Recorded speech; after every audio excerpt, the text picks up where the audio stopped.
तो hi guys, welcome back again in Phoebe engineers.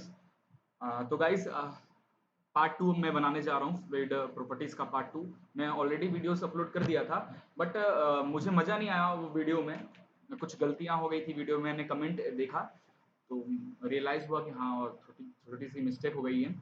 और भी चीज़ें मुझे वीडियो में कुछ चीज़ें पसंद नहीं आया। आई थिंक क्या होता है गाइस, कभी कभी कि दिन में ज़्यादा वीडियोस बन जाते हैं ना, थोड़ा सा ये हैवी हो जाता है, ठीक है। तो इसकी वजह से जल्दी जल्दी चीज़ें ख़त्म करने के चक्कर में कुछ चीज़ें अच्छी नहीं बन पाती हैं। और पर्सनली मुझे देखा, मैं देखूँ अपनी वीडियोस को, वो वाली जो वीडियो मैंने बनाया था पर्सनली अगर देखूँ तो मुझे मज़ा नहीं आया उस वीडियो में। मैं सोचा कि यार उसको फिर से रिकॉर्ड करते हैं। छोटा वीडियो था, बहुत बड़ी गलती नहीं थी, छोटी सी गलती थी वो, ठीक है। सरफेस टेंशन को मैं उसमें अच्छे से एक्सप्लेन नहीं कर पाया, तो वो छोटी सी गलती थी। तो मैं सोचा कि यार और मज़ा नहीं आया, तो बहुत कम वीडियो, बहुत ज़्यादा टाइम का वीडियो, आधे घंटे की वीडियो था, तो मैं सोचा कि रिकॉर्ड कर लेते हैं, फिर से क्या जा रहा है, आधा घंटा तो वेस्ट होगा, ठीक है। ज़्यादा कोई दिक्कत नहीं है। वो वाली वीडियो प्रॉपर्टीज 2 है, क्योंकि स्टार्टिंग कर रहे गाइस, जनरली बहुत बड़ा वीडियो होता तो मैं इसको दोबारा नहीं बनाता, मैं कमेंट में डाल देता कि भाई देखो न्यूटन पर मीटर ये है सरफेस टेंशन की यूनिट, ये गलती हो गई थी, ठीक है। बट छोटा वीडियो है, मैं बोला कि और स्टार्टिंग एफएम का स्टार्टिंग भी कर रहे, तो मैं नहीं चाहता हूँ कि थोड़ी सी भी कमी रह जाए हमारे वीडियोस में, क्योंकि आप सब डिपेंडेंट रहते हो इस सब चीज़ों पे, तो छोटी सी गलती नुकसान कर सकता है। तो चलिए गाइस, लेट नहीं करते हैं, और जो फ्लूइड प्रॉपर्टीज का हमारा सेकंड पार्ट है उसको हम स्टार्ट करते हैं, और कोशिश करते हैं चीज़ों को अच्छे से पढ़ने का। चलिए शुरू करते हैं। तो गाइस, अगली जो फ्लूइड की प्रॉपर्टीज हैं, सरफेस टेंशन। इससे पहले हमने विस्कोसिटी देखा, specific weight, density, specific volume, ये सब चीजें हम देख लिया। अगली जो फ्लूइड प्रॉपर्टी है, दैट इज सरफेस टेंशन, ठीक है। तो सरफेस टेंशन को समझने से पहले हम दो चीज समझेंगे, कोहेजन और एडेशन। यार ओके, आज ये दिक्कत ना हो जाए स्लाइड में। सबसे पहले हम देखते हैं कोहेजन, कोहेजन फोर्स और एडेशन फोर्स,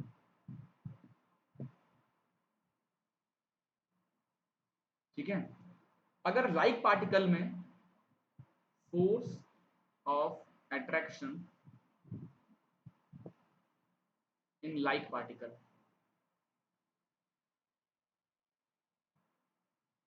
क्लियर है। और ये होगा force of attraction in unlike particle,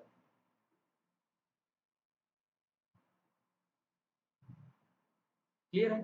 देखो क्या समझाना चाह रहा हूँ यहाँ पे, कोहेजन और एडेशन क्या समझाना है यहाँ पे। सरफेस टेंशन को समझने से पहले ये चीज आपको मैं ऑलरेडी बता चुका हूँ, और आपको आइडिया होगा भी पहले से, क्योंकि आप ग्रेजुएशन कंप्लीट करके आ चीजें पता होंगी। तो जनरली गाइस देखो, कोई भी मॉलिक्यूल्स जो सॉलिड बॉडी है, जो सॉलिड बॉडी है, उनके मॉलिक्यूल्स क्या होते हैं गाइस, बहुत क्लोज होते हैं, क्लियर है, बहुत क्लोज होते हैं। जो लिक्विड मॉलिक्यूल्स होते हैं, तो उनके जो मॉलिक्यूल्स होते हैं थोड़ी सी दूरी पे होते हैं, क्लियर है। और जो गैस मॉलिक्यूल होते हैं गाइस, उनके मॉलिक्यूल जो होते हैं बहुत ज्यादा ही दूरी पे होते हैं, क्लियर है। ऐसा क्यों होता है? ऐसा इसलिए, ये सब डिपेंड होता है गाइस, ये दोनों मॉलिक्यूल्स के बीच के जो force of attraction, intermolecular force है वो। और ये इंटरमॉलिक्यूलर फोर्स बहुत टाइप के होते हैं, बट जनरली कोहेजन और एडेशन एक बहुत इंपॉर्टेंट इंटरमॉलिक्यूलर फोर्स होता है, दो मॉलिक्यूल्स को पास में, या दो मॉलिक्यूल्स को पास में रखने के लिए, ठीक है। कोहेजन फोर्स जो होता है गाइस, वो लाइक पार्टिकल्स के बीच में लगता है। जैसे वाटर की बात किया जाए, वाटर, वाटर के बीच में जो लगेगा फोर्स, वाटर मॉलिक्यूल्स और वाटर मॉलिक्यूल्स के बीच में, उनको हम कोहेजन फोर्स कहेंगे। और वाटर मॉलिक्यूल्स और एयर के इनके बीच में जो लगेगा एडिशन। तो अपन इसको इस तरीके से समझते हैं, मैं एक बीकर लेता हूं, ठीक है। मैं एक बीकर लेता हूं,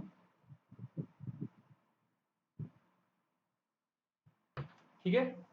ये मैंने बीकर लिया। अब ध्यान से देखिए यहाँ पे, अगर मैं इस पॉइंट की बात किया, ये एक मॉलिक्यूल्स, मैंने इस पानी, पूरा पानी भरा हुआ बीकर में मैंने ये एक मॉलिक्यूल चूज किया। अब ये मॉलिक्यूल क्या करेगा, आपस के जो मॉलिक्यूल्स होंगे गाइस, आपस के मॉलिक्यूल्स भी उसको क्या कर रहे हैं, अट्रैक्ट हो रहे हैं। तो पूरे इस मॉलिक्यूल्स के आसपास पूरा वाटर है, तो इसकी जो फोर्स ऑफ अट्रैक्ट, जो इसकी मैग्नीट्यूड होगी, इस फोर्स की मैग्नीट्यूड होगी, बाकी मॉलिक्यूल्स के कंपेयर में वो सेम होगी, ठीक है, सेम होगी। बट यही तो, ये किस तरीके का फोर्स लग रहा है इनके बीच में, इनके क्योंकि वाटर वाटर ही सराउंडिंग है, इनके बीच में कोहेजन लग रहा है। और यही अगर मैं सरफेस पे बात करूं, वाटर के सरफेस पे बात करूं गाइस, तो यहाँ नीचे क्या है, वाटर मॉलिक्यूल्स। तो वाटर मॉलिक्यूल्स सब पे जो फोर्स ऑफ अट्रैक्शन होगा वो सेम होगा, और उनकी मैग्नीट्यूड भी सेम होगी।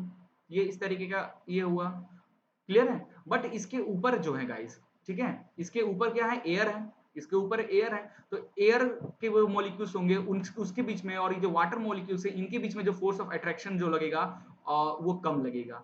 ठीक है, तो उसकी मैग्नीट्यूड क्या हो जाएगी, कम हो जाएगी, उसकी मैग्नीट्यूड कम हो जाएगी। ध्यान से देखो इसकी मैग्नीट्यूड, ये मैं लंबा लंबा लाइन बनाया हूँ, ये छोटा लाइन बनाया हूँ, क्योंकि जो कोहेजन होता है वाटर वाटर के बीच के, वाटर और मॉलिक्यूल्स और वाटर मॉलिक्यूल्स के बीच में जो कोहेजन फोर्स होता है वो बहुत ज्यादा होता है एज कम्पेयर टू वाटर और एयर मॉलिक्यूल्स के एडिशन से। इसलिए वाटर जो कोहेजन है यहाँ पे, जो नीचे वाला जो पार्ट है इसमें क्या लग रहा है, कोहेजन लग रहा है, बिकॉज वाटर मॉलिक्यूल्स, और ऊपर वाला जो पार्ट दिख रहा है वो आपको एडिशन दिख रहा होगा। ठीक है, क्लियर हो गया। तो इसका एग्जांपल समझते हैं कि ये जो हमारा सरफेस है, अब ये जो मॉलिक्यूल्स है गाइस, इसको स्टेबल रहने के लिए, सरफेस पे रहने के लिए क्या होगा, सारे जो इस मॉलिक्यूल्स पे नीचे की ओर क्या लग रहे होंगे, एक फोर्स एक्ट हो रहा होगा। जितने भी सरफेस पे मॉलिक्यूल्स हैं, सारे मॉलिक्यूल्स पे एक नीचे की ओर क्या लग रहा होगा, क्योंकि नीचे वाटर है ना और पॉइजन ज्यादा है एज वाटर मॉलिक्यूल्स का, तो नीचे एक फोर्स लगा रहे होंगे इस पे। क्लियर है, जितने सरफेस पे हमारे वाटर मॉलिक्यूल्स हैं उसको नीचे बाकी के जो मॉलिक्यूल्स है उस पे फोर्स लगा रहे हैं, जिसकी वजह से क्या होगा गाइस, ये जो मॉलिक्यूल्स है वो नीचे आ जाएंगे। अगर ये मॉलिक्यूल्स इस फोर्स की वजह से नीचे आ जा रहे हैं तो ये सरफेस क्रिएट कैसे होगा, सरफेस ये बनेगा कैसे हमारा, है ना। इसको इस तरीके से समझते हैं गाइस, जैसे ये हमारा एक रोप है, क्लियर है, ये रोप है, ये एक रोप है, इस रोप पे अगर आप फोर्स लगाते हो, इस रोप पे अगर आप फोर्स लगाते हो तो क्या होगा गाइस, इस पे टेंशन क्रिएट होगा। ठीक है, इस रोप को पे फोर्स लगाओ, दोनों तरफ से रोप पकड़ लो, बीच से खींचोगे नीचे की ओर, तो क्या होगा, रोप पे दोनों तरफ से टेंशन एक्ट होगा, होगा ना। वैसे ही अगर ये तो आप साइड से देख रहे हो, फ्रंट से देख रहे हो, ठीक है। अगर यही चीज मैं टॉप से देखूं, तो टॉप से मान लो ये सरफेस है, टॉप से हमारा ये सरफेस हो गया, और ये यही लाइन में दिखा रहा हूं, तो ये जो होगा इस पे जो टेंशन एक्ट होगा वो नॉर्मल टू द सरफेस, इस तरीके से ओवरऑल सरफेस टेंशन एक्ट होगा इस रोप पे, है ना, अगर टॉप से देखा जाए तो हो क्या रहा है यहाँ पे, सरफेस टेंशन क्या होता है, यही जो आपका फोर्स लग रहा है, दिस फोर्स अपॉन लेंथ। कौन से लेंथ की बात कर रहे हैं, ये लेंथ की बात कर रहे हैं, ये वाला, ये जो हमने लेंथ लिया, ये जो रोप का जो हमने लेंथ लिया, ये सरफेस का लेंथ लिया दिस। और यही अगर हमारा रोप या फिर ये जो हमारा सरफेस अगर ये सर्कुलर होता, तो फिर हम इस इन दैट केस हम लेंथ क्या लेते, इन दैट केस हम लेंथ की वैल्यू क्या लेते, 2 पाई आर, सर्कमफ्रेंस जो है उसका वो लेते, फोर्स अपॉन 2 पाई आर लेते अगर सर्कुलर सरफेस होता तो। रेक्टेंगुलर सरफेस है तो इन that case surface tension will be F upon length, and in rectangular section force upon length, that is, यही तो है हमारा सरफेस टेंशन। तो यूनिट क्या हो जाएगा सरफेस टेंशन का, फोर्स, दैट इज न्यूटन, और एल क्या है, मीटर। तो न्यूटन मीटर ये हो गया हमारा किसका, सरफेस टेंशन का यूनिट। तो याद रखना सरफेस टेंशन को हम सिग्मा से लिखते हैं, और होता क्या है, फोर्स अपॉन जिस लेंथ पे ये लोड एक्ट हो रहा है वो ओवरऑल लेंथ, और यूनिट क्या हो जाता है, न्यूटन मीटर। तो ये चीज आप याद रखना, this is known as surface tension. ठीक है, अब गाइस न्यूटन मीटर, अगर मैं इस यूनिट के साथ थोड़ा सा कबड्डी खेलता हूं, अगर मैं इस न्यूटन मीटर के साथ, अगर मैं थोड़ा सा कबड्डी खेलता हूं, ऊपर भी एम और नीचे भी एम मल्टीप्लाई कर देता हूं, तो न्यूटन मीटर हो जाएगा हमारा जूल, और ये हो जाएगा मीटर स्क्वायर। ये यूनिट क्या कहता है, ये यूनिट कहता है, जूल किसकी यूनिट होती है, एनर्जी की, ENERGY, energy per unit area, energy per unit area. तो भाई मैंने थोड़ा सा चेंजेस किया तो ये जूल पर मीटर स्क्वायर हो गया, तो ये एक्चुअल में अब क्या हो गया, ये हो गया गाइस सरफेस एनर्जी। ये तो ये जो जूल पर मीटर स्क्वायर, पहले जो न्यूटन मीटर था वो टेंशन था, बट थोड़ा सा अब जूल पर मीटर स्क्वायर हो गया, ये क्या हो गया गाइस, ये हो गया surface energy per unit area. इससे क्या समझ में आता है गाइस, याद रखना, सिर्फ टेंशन का फॉर्मूला पूछूं तो क्या बोलोगे, फोर्स अपॉन लेंथ, और यूनिट क्या हो जाएगा, न्यूटन मीटर। अगर मैं सरफेस एनर्जी की बात करूंगा, सरफेस एनर्जी की बात करूंगा, ठीक है, जैसे इसको ऐसे लिखता हूं, सरफेस टेंशन सरफेस एनर्जी का बात करूंगा, इन दैट केस आप क्या बताओगे, यूनिट जूल पर मीटर स्क्वायर। और इस लाइन से क्या समझ में आता है, इस लाइन से ये समझ में आता है, to create a surface, to create a surface, work is required, work is required, or that work stored on the surface, on the surface in the form of, in the form of surface energy, surface energy. Clear है? अब ये line को कैसे समझें? देखो guys, ये हमारा beaker था, ये वाटर मॉलिक्यूल्स थे, ये टॉप सरफेस है ना, ये वाटर मॉलिक्यूल्स है। मैंने क्या बोला, जितने भी मॉलिक्यूल्स हैं और नीचे भी वाटर मॉलिक्यूल्स है, कोहेजन एज कंपेयर, अगर मैं एयर और वाटर की, ये वाटर ये एयर की बात करूं, तो जो यहाँ पे कोहेजन फोर्स, कोहेसिव फोर्स होता है ना वाटर मॉलिक्यूल्स का, वो ज्यादा है as compare to air molecules के। तो जो इस पे जो फोर्सेस लगेंगे, ये जो मॉलिक्यूल्स पे जो फोर्सेस क्या नीचे की ओर लगेंगे, है ना, और ये मॉलिक्यूल्स क्या होगा, कंटिन्यूअसली नीचे आ जाएगा, फिर नीचे वाले मॉलिक्यूल्स ऊपर जाएंगे और फिर वो नीचे आ जाएंगे। इस तरीके से अगर ये होता रहा है, अप डाउन होता रहा मॉलिक्यूल्स का, तो गाइस ये सरफेस क्रिएट कैसे होगा? ठीक है, तो इस सरफेस को अगर आपको क्रिएट करना है, तो कोई ना कोई आपको यहाँ पे वर्क प्रोवाइड करना होगा, कोई ना कोई आपको वर्क लगाना होगा, जिसकी वजह से ये मॉलिक्यूल सरफेस पे ही रहें। ठीक है, जिसकी वजह से ये मॉलिक्यूल्स हमारे सरफेस पे ही रहें और एक सरफेस इस तरीके का क्रिएट रहे। ठीक है, तो वही वर्क जो है गाइस, जिसको हम कह रहे हैं, वही जो वर्क है to create a surface, a work is required. और ये जो वर्क है वो हम नहीं लगा रहे हैं, ये नेचर लगा रही है, ये वर्क जो है नेचर लगा रही है ये सरफेस क्रिएट करने के लिए। और that work is stored on the surface in the form of surface energy. इसलिए मैंने बोला सरफेस एनर्जी जूल पर मीटर स्क्वायर से हम करेंगे। ठीक है, अब एक क्वेश्चन है, नेचुरल फिनोमेना की बात करते हैं, एक नेचुरल फिनोमेनन की बात करते हैं।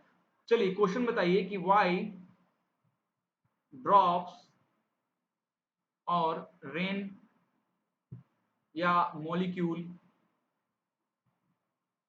Are spherical in shape, spherical in shape. ठीक है भाई, ऐसा क्यों है? इसका आंसर दीजिए। तो इसका एक लाइन में ही आंसर है। अगर गाइस इसको समझना है तो इस तरीके समझो कि मैंने सेम वॉल्यूम का, ठीक है, सेम वॉल्यूम का मैंने अलग अलग शेप लिया। ये मैंने एक लिया स्फेयर, ठीक है, एक मैंने लिया स्क्वायर, एक मैंने लिया रेक्टेंगल, एक लिया मैंने ट्रायंगल। सबका जो वॉल्यूम है गाइस, वॉल्यूम समझते हो ना क्या होता है, जो अंदर के स्पेस है, सबका जो वॉल्यूम है वो सेम है। सबका वॉल्यूम अगर सेम है, इन दैट केस जो एरिया है गाइस, सबसे कम जो एरिया है, सबका वॉल्यूम अगर सेम है, इन दैट केस सबसे कम जो जिसका एरिया है वो है गाइस स्फेयर। स्फेयर, और जिसकी एरिया कम है, जिसका सरफेस एरिया कम है, तो वो सरफेस क्रिएट करने में जो एनर्जी है वो भी कम लगेगी। सरफेस एरिया कम होने, लो सरफेस एरिया क्रिएट करने के लिए हमें एनर्जी भी लो लगेगा, है ना, एनर्जी भी कम लगेगा। और and at low energy, at low energy molecules are stable. क्या समझ में आया? इसका एग्जांपल ले लेते हैं। ये हमारा, मान लीजिए ये हमारा चाय हो गया, ठीक है, ये मैंने चाय का कप लिया और इसके अंदर चाय, आप गर्म चाय जब रखते हो, हॉट टी जब अपने रखते हो, तो कुछ देर बाद क्या होता है, ये हॉट टी ठंडा हो जाता है। ठीक है, आप 60 डिग्री सेल्सियस पे आपने इसको रखा और 1 घंटे या 15 मिनट बाद देख रहे हो इसका जो टेम्परेचर है वो 40 डिग्री सेल्सियस हो गया, 40, हाँ चलो नॉर्मल 40 डिग्री। और फिर 10 मिनट बाद देखो फिर भी वो 40 डिग्री हो गया, फिर 15 मिनट बाद देखो फिर भी वो 40 डिग्री हो गया। मतलब नेचर क्या कहता है, नेचर एक अपने, नेचर हमेशा गाइस स्टेबल कंडीशन में, किसी भी चीज को, हर चीज को अगर नेचर में रहना है तो उसको स्टेबल रहना पड़ेगा।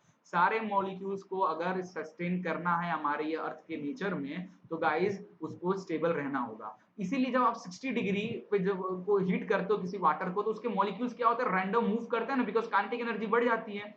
फिर आप जब जब उसको छोड़ देते हो, क्योंकि आप कंटिन्यूअस हीट देते रहोगे तो एनर्जी क्या होता है, काइनेटिक एनर्जी बढ़ती रहेगी, तो मॉलिक्यूल्स ऊपर नीचे मूव करते रहेंगे, मतलब अनस्टेबल में।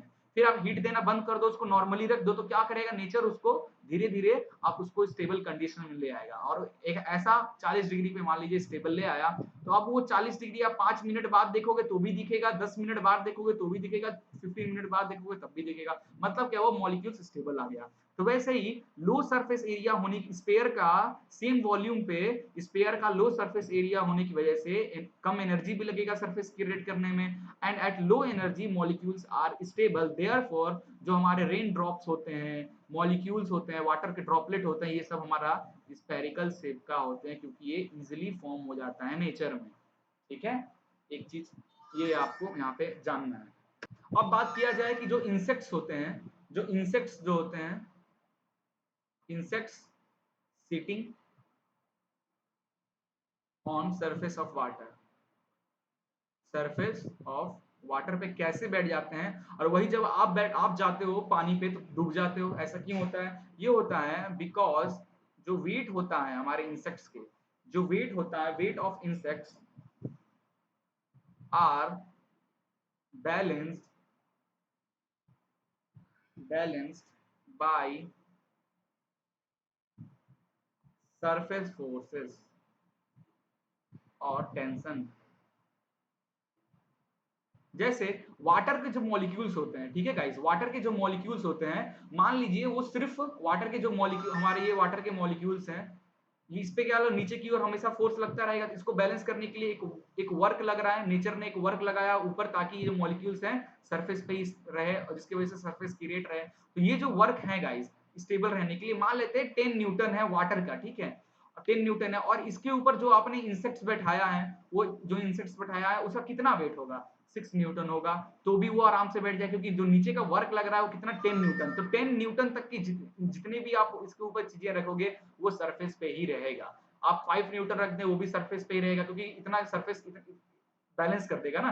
नीचे का जो फोर्स आपका जो लग रहा होगा नीचे, और जो नीचे से वर्क लग रहा है वो आपको बैलेंस करके रखा है, तो आप ऊपर ही रहोगे। अब 9 न्यूटन तक लगाओगे तब भी। अब जैसे 11 न्यूटन, और आप कितने न्यूटन के होते हो भैया अपना देख लो, ठीक है, मान लो 30 न्यूटन के आप हो। अब ये नीचे से लग रहा है 10 ही न्यूटन और ऊपर से लगा दिए 30 न्यूटन, तो क्या होगा? डूब नहीं जाओगे आप नीचे?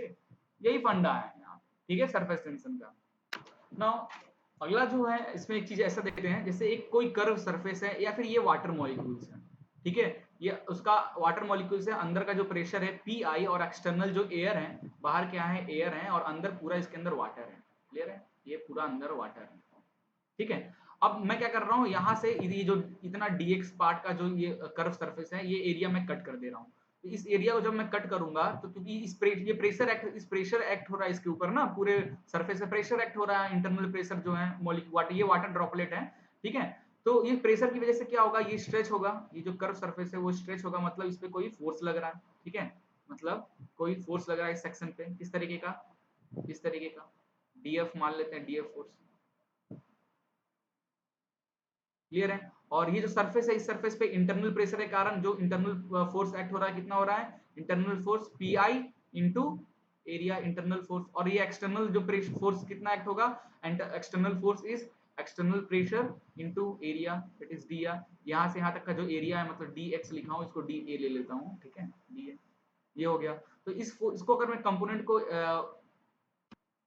रिजॉल्व करूं, इसको कंपोनेंट को मैं अगर रिजॉल्व करूं इधर और इधर रिजॉल्व करूं, तो ये थीटा, ये थीटा। क्लियर है? तो ये देखो, ये इक्वल, इस डायरेक्शन में ये इक्वल है, और अपोजिट इधर भी डीएफ, इधर भी DF, ये इक्वल एंड अपोजिट डायरेक्शन है, ये दोनों तो कैंसिल हो गया। अब नीचे वाले बचे हमारे, ये क्या हो जाएगा? ये हो जाएगा डीएफ कॉस थीटा, हो जाएगा। ये भी हो जाएगा क्या? DF cos theta. देयरफॉर इनको अगर मैं रिजॉल्व करूं वर्टिकली, अगर मैं रिजॉल्व करूंगा, तो क्या आ जाएगा? 2df cos थीटा, ठीक है, और ऊपर से नीचे की ओर जो आने वाला plus PE DA which is equal to PI DA। इस इक्वेशन से आपको क्या समझ में? इस इक्वेशन से ये समझ में आ रहा है कि ये जो इस पे टेंशन वाले जो फोर्सेस हैं, और जो एक्सटर्नल जो है, इन दोनों का जो सम है वो इंटरनल होता है। इसे ही समझ में आता है, जो इंटरनल प्रेशर होता है किसी भी कर्व बॉडी का, वो हमेशा एक्सटर्नल प्रेशर से ज्यादा होता है, ठीक है। तो इंटरनल प्रेशर, कभी भी आप कर्व सरफेस कहीं भी देखोगे ना, समझ जाना उसके अंदर का जो प्रेशर होगा वो ज्यादा होगा बाहर के प्रेशर से। क्लियर है?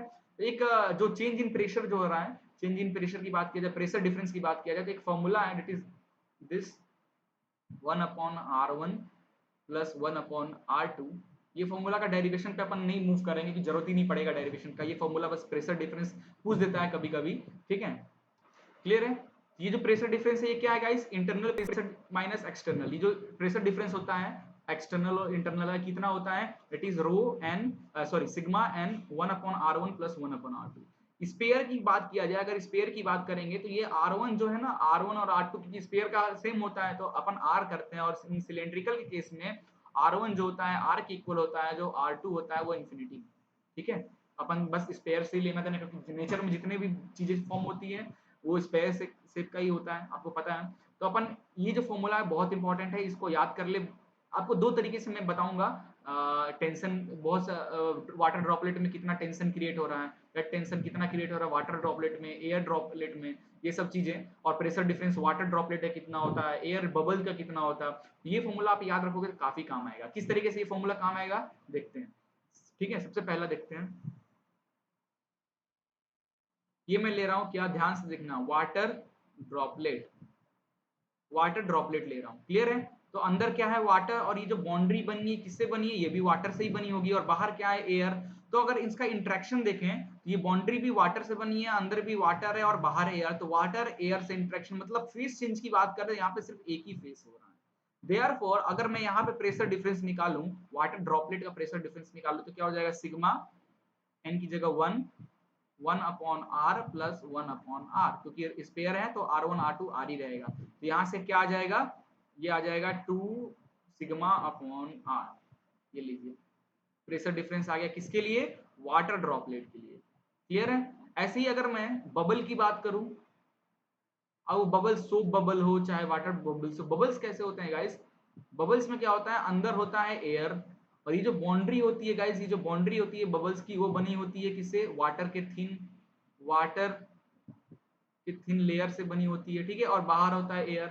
यहाँ पे अगर आप फेस की बात करोगे तो कैसे, एक तो एयर और बाउंड्री के बीच में बाउंड्री वाटर का है, तो एयर और वाटर, और फिर वाटर और एयर, ठीक है। तो यहाँ पे फेस कितना दिख रहा है, 2 फेस दिख रहा है। तो यहाँ पे जो चेंज इन प्रेशर निकलेगा इंटरनल और एक्सटर्नल का इन केस ऑफ बबल, ये कितना निकल जाएगा, ये आ जाएगा rho into 2 1/r plus 1/r, और ये आ जाएगा दैट इज 4 ρ/r, क्लियर है। और diameter is equal to 2r आता है, तो अगर मैं यहाँ पे r की जगह डायामीटर के टर्म में इस फॉर्मूले को लिखना चाहूँ तो ये क्या हो जाएगा,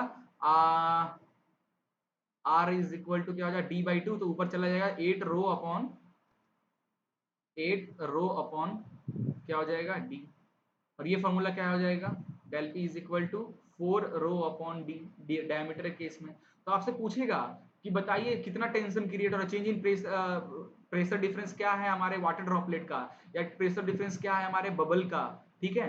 ये क्वेश्चन आगे एमसीक्यू में बहुत इंपॉर्टेंट है। एक तो आप ये फॉर्मूला की हेल्प से बहुत आसानी से निकाल लेंगे। अगर एक फॉर्मूला है, आपको बस मैं एक ही बताता हूँ, वाटर ड्रॉपलेट के लिए बताता हूँ, ठीक है, वाटर ड्रॉपलेट के लिए मैं आपको बताता हूँ, ठीक है। वाटर ड्रॉपलेट को मैंने क्या किया, कट कर दिया 2 पार्ट में। ये लीजिए, मैं वाटर ड्रॉपलेट को क्या किया, कट कर दिया। तो जो अंदर का जो ये स्पेस है, ठीक है, इस स्पेस पे क्या एक्ट हो रहा होगा, प्रेशर एक्ट हो रहा होगा, इंटरनल पे प्रेशर एक्ट हो रहा होगा, है ना, पी। और जो इसका जो ये बाउंड्री है, बबल का जो बाउंड्री जिसको हमने कट किया, इस बाउंड्री पे इस प्रेशर की वजह से क्या एक्ट हो रहा होगा, एक टेंशन जनरेट हो रहा होगा, स्ट्रेस जिसको कहते हैं, सिग्मा जनरेट हो रहा होगा बाउंड्री पे। तो देयरफॉर ये जो क्या, ये surface tension force, therefore surface tension force जो है वो इक्वल हो जाएगा प्रेशर फोर्स के, ठीक है। कि एक ही लिक्विड है ना, इक्विलिब्रियम रहेगा, ये प्रेशर की वजह से ही तो ये टेंशन जनरेट हो रहा है। It will means the pressure और tension, the value, the both forces value are be same, ठीक है। तो सरफेस टेंशन फोर्स क्या हो जाएगा, सरफेस टेंशन कहाँ लगा, ये सरफेस टेंशन सिग्मा इनटू कहाँ पे लग रहा है, सिर्फ हमारा बाउंड्री पे लग रहा है। बाउंड्री मतलब 2πr, या फिर आप इसको d के टर्म में लिख सकते हो तो πd, ठीक है, which is equal to pressure force, pressure force is equal to, pressure force is equal to pressure into area, है ना। तो प्रेशर इंटू एरिया कहाँ पे लग रहा है, ये पूरा अंदर वाले जो स्पेस है ना उस पे लग रहा है, मतलब पूरे एरिया पे लग रहा है। एरिया क्या हो जाएगा, π/4d² d के टर्म में, क्लियर है। तो यहाँ से जो आपका p की वैल्यू आएगी, p की वैल्यू कितनी आ जाएगी यहाँ से, दैट इज 4 ρ/d, क्लियर है। तो या तो आप इस तरीके से कर सकते हो, या तो आप डायरेक्ट वाटर ड्रॉपलेट पूछा, आप फेस अगर फेस को कैलकुलेट करना अगर जानते हो तो इस फॉर्मूला में पुट करोगे तो डायरेक्ट आपका निकल जाएगा, क्लियर है। वैसे ही अगर आप वाटर ड्रॉपलेट का जिस तरीके से डेरिवेशन की हो, वैसे अगर आप इसका करोगे, अगर बबल का करोगे तो बबल में क्या होता है गाइस, बबल को कट करोगे ना तो बबल इस तरीके का दिखता है, बबल आपका इस तरीके का दिखेगा कट करोगे तो। ये अंदर जो होगा उस पे पी एक्ट हो रहा होगा, और ये क्योंकि बबल में बीच में वाटर वाटर की थिन लेयर होती है, तो ये थिकनेस होगी कुछ उसका, इसकी वजह से टेंशन क्रिएट होगा। तो एक तो यहाँ पे एक्ट हो रहा होगा टेंशन, और एक यहाँ पे। तो जो एरिया लेंगे वो लेंगे, क्या लेंगे, सरफेस टेंशन 2 पाई डी ले लेंगे, बाकी सब सेम रहेगा। ठीक है, तो इससे जो प्रेशर आप निकालोगे तो कितना निकलेगा 8 रो अपॉन डी। क्लियर है, इस तरीके से करोगे। ये क्या है, ये हमारा बबल है। नाउ अब हम पढ़ने वाले हैं कैपिलरिटी। कैपिलरिटी हम क्यों पढ़ रहे हैं, इसको अपन ने कहां से ढूंढा, ये चीज पहले ये समझते हैं। गाइस देखिए, मान लीजिए ये हमारा ट्री है, ठीक है, ये हमारा ट्री हो गया। मैं थोड़ा सा इसको डिजाइन कर देता हूं ताकि ये ट्री जैसा लगे। ठीक है,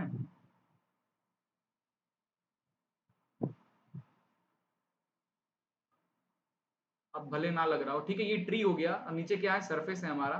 तो ट्री में भाई हर ग्रेविटी के अकॉर्डिंग हम ये जानते हैं कि हर चीज अपने अर्थ में, कोई भी चीज अगर आप ऊपर की ओर फेंकते हो तो वापस नीचे ही आएगा, बिकॉज ड्यू टू ग्रेविटी। हर चीज नीचे ही, झरना भी जो होता है वो नीचे ही बहता है, पानी भी हमारी नीचे की ओर ही बहती है। फिर हमारे ये ट्रीज हैं, ट्रीज में तो वाटर जमीन पे रहता है, ये वाटर इसमें ऊपर की ओर कैसे चला जाता है गाइस, ये समझने वाली बात है। वाटर हमारा ऊपर की ओर कैसे जाती है तब पानी, क्योंकि आप अभी अगर केले का पेड़ देखोगे तो केले के पेड़ को अगर ऊपर से आप कट करोगे तो वहां से पानी निकलता है ना। तो भाई ये क्या समझ में आ रहा है कि नीचे से पानी ऊपर कैसे जाए, ग्रेविटी के अपोज में ये चीज कैसे जा रही है, ये इसलिए जा रही है बिकॉज ऑफ कैपिलरिटी एक्शन।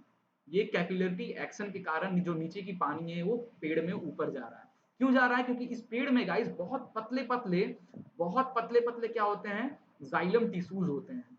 ठीक है, बहुत पतले पतले जाइलम टिश्यूज होते हैं, और वो पतला डायामीटर होने की वजह से, और यहाँ पे जो कोहेजन और एडेशन होने की वजह से वाटर मॉलिक्यूल्स और जो जाइलम टिश्यूज हैं उनके बीच के जो मॉलिक्यूल्स हैं, जाइलम टिश्यूज के बीच में के जो जाइलम के जो टिश्यू के जो मॉलिक्यूल्स हैं और वाटर मॉलिक्यूल्स हैं उनके बीच में कोहेजन या एडिशन की वजह से क्या होता है, हमारी लिक्विड ऊपर की ओर जाती है।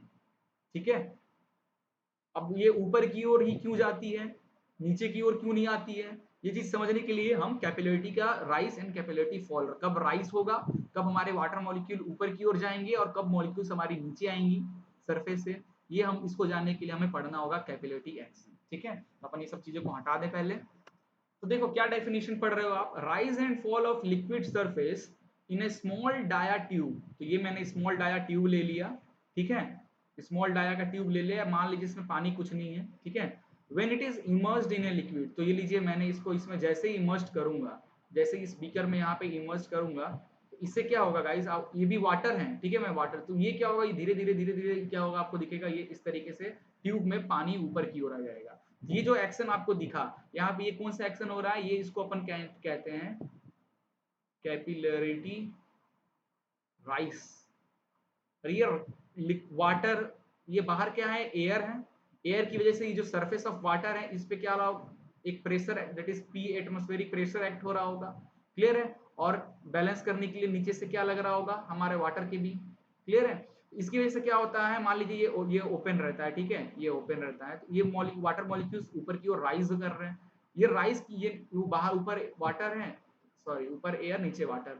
तो ये कब होता है गाइस, ये तब होगा जब आपका कोहेजन फोर्स जो होता है, ठीक है, cohesion force that will, yes, जो एडेशन फोर्स है, वाटर और एयर के बीच में कौन सा फोर्स लगता है, एडेशन। क्लियर है, और वाटर के बीच में कौन सा फोर्स लगता है, कोहेजन। ठीक है, बस यहाँ जो वाटर है गाइस, वो वाटर और ग्लास है ना, वाटर और ग्लास ट्यूब में ये ऊपर की ओर पानी जा रहा है, तो वाटर और ग्लास के मॉलिक्यूल्स के बीच में एडेशन, और वाटर के बीच में कोहेजन लग रहा होगा। नाउ ये राइस जो हो रहा है, ये जो राइस की बात कर रहा हूँ, ये राइस तब होता है, ये वाटर का तब ऊपर जाएगा, इसका कुछ केसेस है। पहली बात तो ये जो डायामीटर ऑफ ट्यूब होना चाहिए वो बहुत कम होना चाहिए as compare to diameter of beaker, बहुत कम होना चाहिए, तब ये इफेक्ट आपको दिखने का मिलेगा, वाटर होना चाहिए। और ये तब होगा गाइस, एक तो हमारा डायामीटर, एक और दूसरा कैसे होता है मॉलिक्यूल्स का, जब adhesion much greater than cohesion, जब एडिशन फोर्स ज्यादा होगा कोहेजन फोर्स से, इन दैट केस आपको कैपिलरिटी राइस इफेक्ट देखने को मिलता है। ठीक है, और जब कैपिलरिटी राइस होता है तो ड्यू टू ये आपको इस तरह कॉनकेव सरफेस आपको ऊपर दिखने को मिलेगा, ये कॉन्केव क्यों हो जाता है? बिकॉज वाटर, ये जो हाइट आया है, ये जो हाइट कहाँ से, ये सरफेस ऑफ वाटर से ये जो हाइट ऊपर की ओर गया, इस हाइट में जितने वाटर मॉलिक्यूल्स है, इसकी वजह से इसमें नीचे की ओर क्या लगता है गाइस, एक फोर्स लगता है, जिसकी वजह से ये इस तरीके कॉन्केव सरफेस यहाँ पे जनरेट हो जाता है। इसी को मिनिस्कस भी कहते हैं, ठीक है, मिनिस्कस भी इसी को कहा जाता है। ओके ना, अब इस पार्ट को मैं थोड़ा सा जूम करता हूँ और इसके एक्सप्लेनेशन पे करता हूँ। इसको जूम करूंगा तो ये इस तरीके का सरफेस जनरेट हो रहा है। इस तरीके का सरफेस जनरेट होने के कारण इस तरीके का फोर्स लग रहा होगा, है ना, फोर्स, और कहा जाए तो सरफेस टेंशन एक्ट हो रहा है, इस तरीके का सरफेस टेंशन एक्ट हो रहा है। इसको रिजॉल्व करेंगे, ये थीटा, इसको रिजॉल्व करेंगे, ये थीटा, और ऊपर से प्रेशर, एटमॉस्फेरिक प्रेशर लग रहा होगा, इस एरिया पे एटमॉस्फेरिक प्रेशर लग रहा होगा, नीचे से ये जो कॉलम की जो हाइट है वो लग रहा होगा। तो इसको रिजॉल्व करोगे तो यहाँ से आपको मिलता है दैट इज रो, क्योंकि ये जो अपोजिट ये इस डायरेक्शन में, ये तो कैंसिल हो जाएगा, ये तो हो जाएगा कैंसिल, क्लियर है। ये जो लग रहा है ऊपर की ओर और ये जो एटमॉस्फेरिक प्रेशर नीचे की ओर लग रहा है, इनके बीच में रिलेशन बनेगा। तो surface tension into surface tension कौन सा रिजॉल्व किया है ना, तो ये कौन सा हो जाएगा, ये सिग्मा कॉस थीटा हो जाएगा ना, ये value sigma cos theta into क्या, एरिया सरफेस फोर्स, इसको लिखेंगे ना गाइस, कैसे लिखेंगे, surface tension force is equal to pressure force.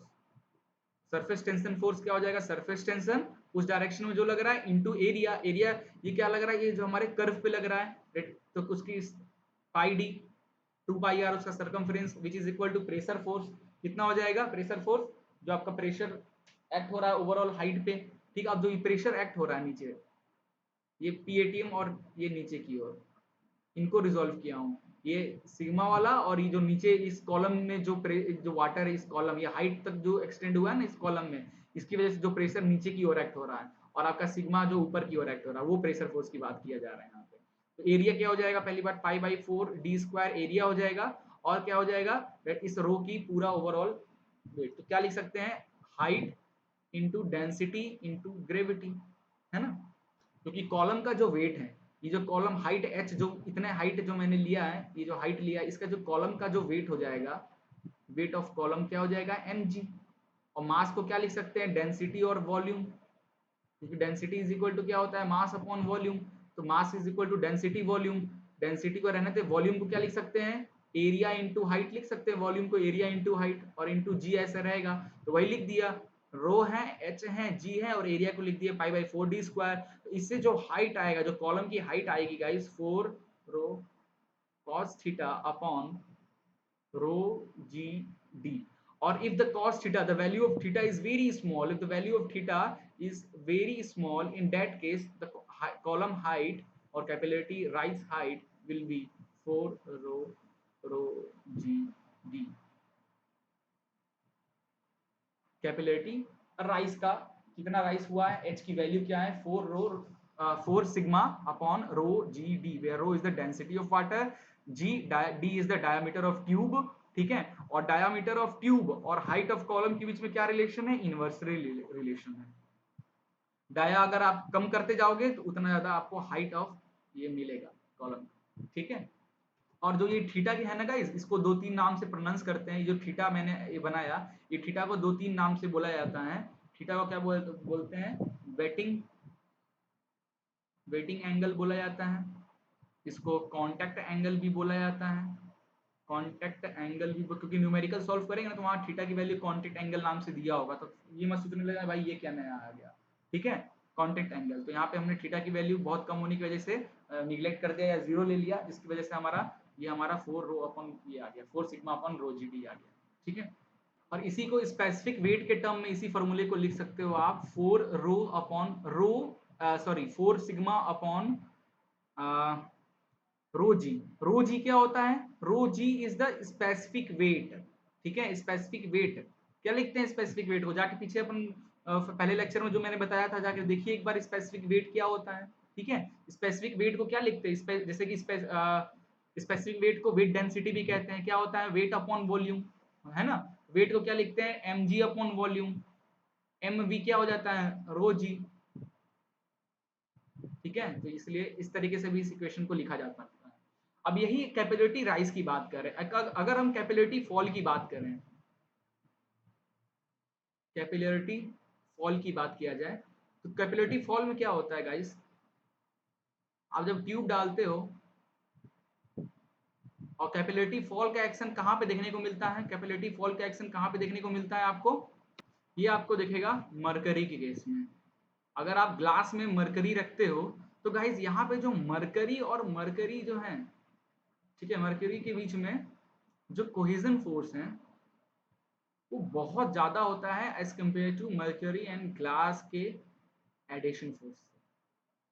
और ऐसा जब केस होता है तो इसकी वजह से क्या होता है, हमें कैपिलरिटी फॉल देखने को मिलता है, और इसको कहते हैं, जितना फॉल हो गया हाइट एच, और इसमें इस तरीके कॉन्वेक्स शेप बनता है, इस तरीके का ऊपर की ओर इस तरीके से शेप आपको देखने को मिलता है। इस शेप को आप एक्सपेंड करेंगे तो इस तरीके से आपका हो जाएगा, दिस इज सिग्मा, ठीक है, ये आपका ट्यूब है, ये हो जाएगा थीटा, थीटा, ये हो जाएगा सिग्मा कॉस थीटा, ये हो जाएगा सिग्मा कॉस थीटा, ठीक है, और ये हाइट एच का, ये जो कॉलम का जो प्रेशर एक्ट हो रहा है, तो इससे भी, इसका भी जो एच की जो वैल्यू निकलती है, उसमें एच सरफेस से ऊपर की ओर जहां तक था, और इसमें एच सरफेस से कितना फॉल हुआ, ये एच, दोनों में एच अलग है, बट फॉर्मूला जो आता है दोनों का गाइस सेम ही आता है, ठीक है, cos थीटा अपॉन रो जी डी, इसको लिख सकते हैं, if theta is very small for sigma is rho ji D, और in case of specific weight this is written like this. दोनों में फॉर्मूला सेम ही आता है एच का, बट बस ध्यान रखना एच राइज में क्या होता है और एच हमारा फॉल में क्या होता है, ठीक है। अब एक लास्ट चीज डिस्कस करने वाले हैं, एक लास्ट चीज डिस्कस करने वाला हूं कि why mercury not weight the glass, weight is not, this is the weight, गीला करना, mercury not weight the glass surface, thermodynamic में आपको ये चीज पढ़ाया था। ये हो गया हमारा ग्लास, ये भी हमारा ग्लास सरफेस। जब इस पे वाटर ड्रॉपलेट हम डालते हैं, जब हम इसमें वाटर ड्रॉपलेट एक बूंद वाटर ड्रॉपलेट की डालेंगे तो देखोगे कि वो इस तरीके से फैला हुआ दिखेगा आपको, वाटर ड्रॉपलेट इस तरीके से फैला हुआ दिखता है। बट यही जब आप ग्लास सरफेस पे अगर आप मर्क्यूरी डालते हो तो वो क्या होता है, मर्क्यूरी डालने से वो कुछ इस तरीके का दिखता है, वो स्पेरिकल शेप इस तरीके से जनरेट कर लेता है। ऐसा क्यों होता है, ये होता है the angle between add a cohesion force. ये जो मॉलिक्यूल्स जो होते हैं हमारे मर्क्यूरी के, जो मॉलिक्यूल्स होते हैं इनके बीच में जो कोहेजन फोर्स होता है गाइस वो बहुत ज्यादा होता है। Cohesion force in molecules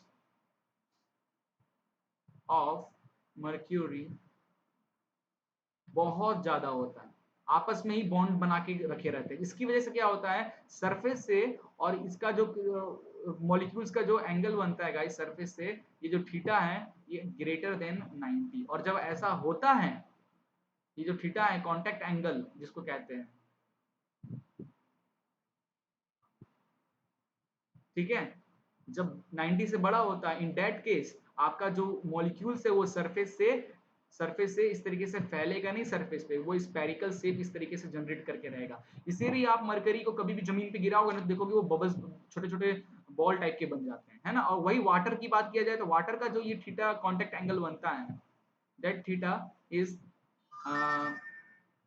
less than 90 degree, because here the cohesion between water molecules is less than adhesion of water and glass molecules. Okay, बस यही फंडा था। सो गाइस आशा करता हूँ आपको ये चीज तो अच्छे से समझ में आ गया होगा। ये वीडियो आई थिंक अच्छा बना है, मेरे को भी लगा, मैं भी सेटिस्फाई हूँ फिलहाल। अब मैं एक बार देखूंगा उसके बाद ही अपलोड करूंगा, क्योंकि हो जाता है कभी कभी। आज क्या है गाइस, ये मेरा पहला वीडियो है, दिन का पहला वीडियो है ना, और दिन का जो पहला वीडियो बनता है जबरदस्त, पूरा माइंड एकदम सेट के साथ बनता है ना। 2-3 वीडियो जब 1-1 घंटे का बन जाता है ना गाइस, उसके बाद दिमाग हो जाता है खराब, और जल्दी जल्दी ये करने के चक्कर में ना चीजें गलत हो जाती है, ठीक है। अच्छा वो आपने कमेंट करके बता दिया, ऐसे ही कहीं गलती होती तो कमेंट करके आप जरूर बता दिया करो। कुछ वीडियोस को मतलब मैंने देखा काफी मेरे बहुत पुराने वीडियोस भी, बहुत पहले भी कुछ वीडियोस मैं अपलोड किया हूँ, उसमें भी एक दो गलतियां मुझे बाद में दिखा कमेंट, अब 1 साल पहले वीडियो बनाया था उसमें भी गलतियां आ रही हैं। तो भाई गलतियों को अगर आप पकड़ ले रहे हो तो मतलब आप उस चीज के बारे में बहुत अच्छी तरीके से जानते हो, मतलब आप जो चीज पढ़ रहे हो वो सही पढ़ रहे हो। गाइस गलतियां ढूंढना सीखना मतलब ये होता है कि आप कोई चीज सीख चुके हो तो आप गलतियां निकाल रहे हो, मतलब आप उस चीज के बारे में बहुत अच्छी तरीके से जानते हो। और मेरा काम तो यही है गाइस, आपको गलतियां से चीज़ें सिखाऊँ आपको कि आपको समझ में आए क्या गलत है क्या सही है।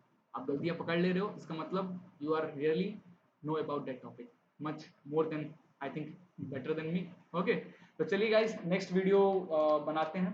अगला जो टॉपिक है, प्रीवियस ईयर क्वेश्चन भी वीडियोस बन चुका है, इस वीडियो के हो सकता है शाम तक मैं अपलोड कर दूँ, ठीक है, प्रीवियस ईयर क्वेश्चन जो है। और कल फिर मैं सेकंड चैप्टर पे मूव करेंगे एफएम के। चलिए वीडियो पसंद आया तो लाइक सब्सक्राइब जरूर करें, मिलते हैं नेक्स्ट वीडियो में। जय हिंद।